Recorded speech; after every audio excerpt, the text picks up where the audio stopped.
Hi hello నమస్తే, నేను మీ పూర్ణ పులిచెర్ల. మీరు చూస్తుంది పూర్ణ టీవీ. ఏనుగెళ్ళి చాలాసేపు అయింది, అయినా ఇంకా కుక్కల అరుపుల హడావిడి ఇంకా ఆగలేదు.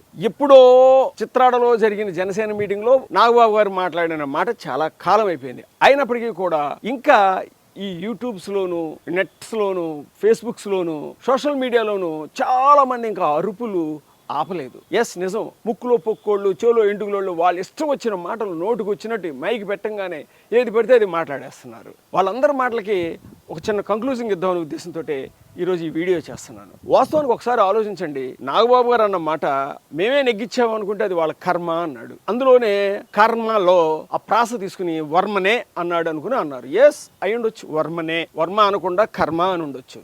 అయినప్పటికీ తప్పు లేదు. ఎందువల్లంటే ఒకసారి మనం ఆలోచిద్దాం. నిజానికి జనసేన పార్టీ తన సిద్ధాంతం, తన విజన్, వాళ్ళ లక్ష్యం మనందరికీ చాలా క్లియర్గా తెలుసు. ఎంతో మంది విద్యావంతులు, మేధావులు, రాజకీయ విశ్లేషకులకి అది క్లియర్గా అర్థమవుతుంది. ఎందుకంటే ఆ నాయకుడు పవన్ కళ్యాణ్ గారు పార్టీ పెట్టి పేద ప్రజలకు సేవ చేద్దామని, రాష్ట్రాన్ని సర్వతోముఖోన్నాభివృద్ధికి కృషి చేద్దామని, దేశ అభివృద్ధి కాంక్షిద్దామని ఎంతసేపు ఐక్యత అనే ప్రిన్సిపల్స్ తో మాట్లాడే మనిషి. అటువంటి పార్టీ నుంచి ఒక వ్యక్తి నోటేమిటో ఆ మాట వచ్చిందంటే ఎంత పెయిన్ అనుభవించి ఉంటారో ఒకసారి మనందరం కూడా గ్రహించాలి కదా. ఎందువల్లంటే కర్మ అన్న మాటను పట్టుకుని ఎవరికి వాళ్లే జనసేన నచ్చని చాలా మంది వెంటనే సోషల్ మీడియాలోకి రావడం, నోటుకు వచ్చేటట్టు మాట్లాడేయడం, ప్రెస్ మీట్లు పెట్టడం అన్ని. అతను మళ్ళీ హిందీ భాషను పొగుడుతున్నాడంటే దాని మీద కూడా కామెంట్స్. నేను కాక మొన్న చంద్రబాబు నాయుడు గారు అసెంబ్లీ సాక్షిగా చెప్పాడు, హిందీ నేర్చుకోవాలి, అవసరమైతే జర్మనీ, జపాన్ కూడా నేర్చుకోవాలని చెప్పేసి. ఈ మాట్లాడే ఈ కమ్యూనిస్ట్ భావాలు ప్రెస్ మీట్లు పెట్టి తెలుగు అంటే ఎన్టీ రామారావు అది ఇది అని చెప్పిన ఆ కమ్యూనిస్ట్ శ్రీనివాసరావు ఇప్పుడు మాట్లాడాలి. చంద్రబాబు నాయుడు హిందీ నేర్చుకోవాలని చెప్పాడు.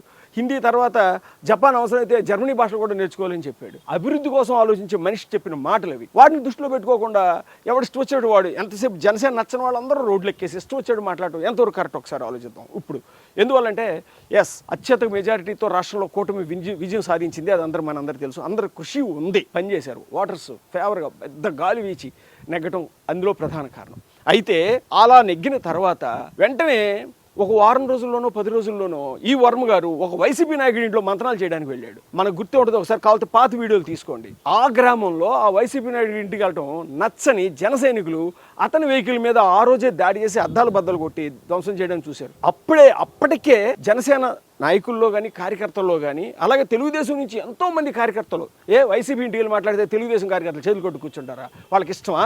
వాళ్ళు వైసీపీతో మీ నాయకుడు అంటగాగుతూ ఉంటే, వైసీపీ వాళ్ళు వచ్చి పోలీస్ స్టేషన్లో కేసులు పెట్టి తంతూ ఉంటే తెలుగుదేశం కార్యకర్తలని, నాయకులు మాత్రం వైసీపీ నాయకులతో ఇళ్ళకి వెళ్ళి అంటగాగుతూ ఉంటే వాళ్ళకి ఎందుకు ఇష్టం ఉంటుంది? వాళ్ళకు కూడా పెయిన్ ఉంది. తెలుగుదేశం కార్యకర్తలు కూడా పిఠాపురంలో పెయిన్ ఉంది, జనసేన కార్యకర్తలు కూడా పెయిన్ ఉంది వర్మ అంటే.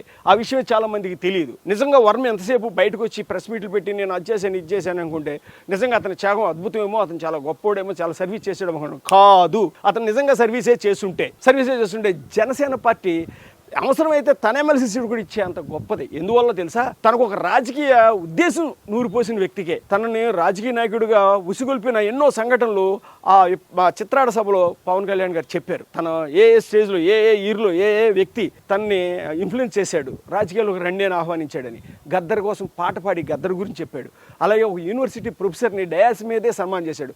ఒక యూనివర్సిటీ ప్రొఫెసర్ మీరు రాజకీయాల్లోకి వస్తే బాగుందన్న వ్యక్తినే గుర్తుంచుకుని, అప్పుడప్పుడు మాట్లాడుతున్న వ్యక్తినే గుర్తుంచుకుని తీసుకొచ్చి స్టేజ్ మీదే సన్మానం చేసిన పవన్ కళ్యాణ్ నిజంగా పిఠాపురంలో ఈ వ్యక్తి అంత కష్టపడి కృషి చేసి అతని కోసం హార్ట్ఫుల్గా పనిచేసి ఉంటే మర్చిపోతాడా? అతనికి అటువంటి అవమానం జరుగుద్దా? ఒక్కసారి ఆలోచించండి.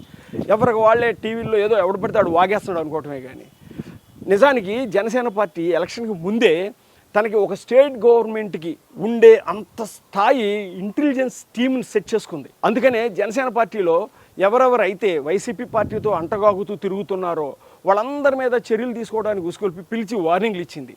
వాళ్ళందరికీ టికెట్లు ఇచ్చే ఉద్దేశం పవన్ కళ్యాణ్కి లేదని వాళ్ళకి తెలిసిపోయిన తర్వాత జనసేన పార్టీకి లాస్ట్ మినిట్లో రాజీనామా చేసి అదే వైసీపీ పార్టీలో చేరిన వ్యక్తులు మనం చాలామందిని చూసాం.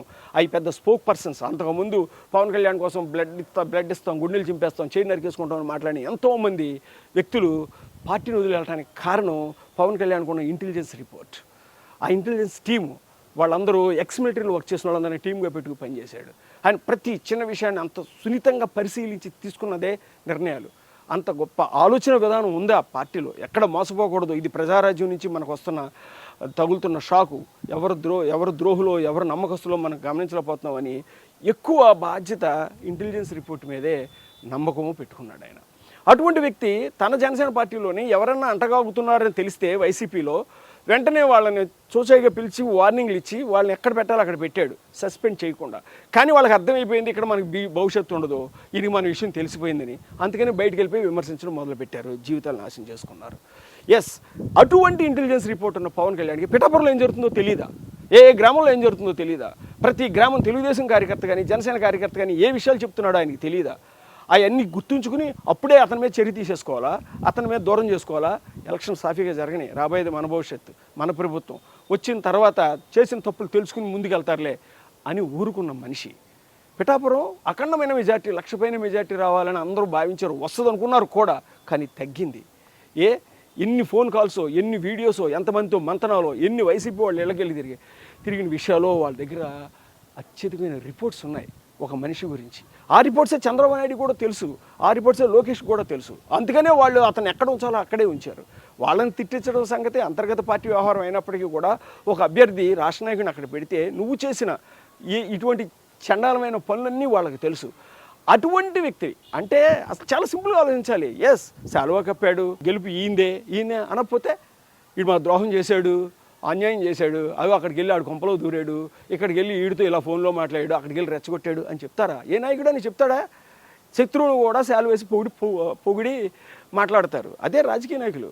అలా చేస్తే అతను కనీసం ఆలోచించుకుని, అరే మనం ఇంత అంతర్గతంగా అతను ద్రోహం చేసినా సరే ఆయన బహిర్గతంగా మనల్ని ఇంత మెచ్చుకుంటున్నాడు, ఇక నుంచైనా జాగ్రత్తగా ఉండాలి అనుకుంటాడేమో అనుకున్నాడు. కానీ అలా లేడు. ఎక్కడికక్కడే నేను చించా, నేను చీల్చేసా, నేను చెండాడేసా, అందుకే నెగ్గింది అని చెప్పుకోవడం మొదలుపెట్టాడు.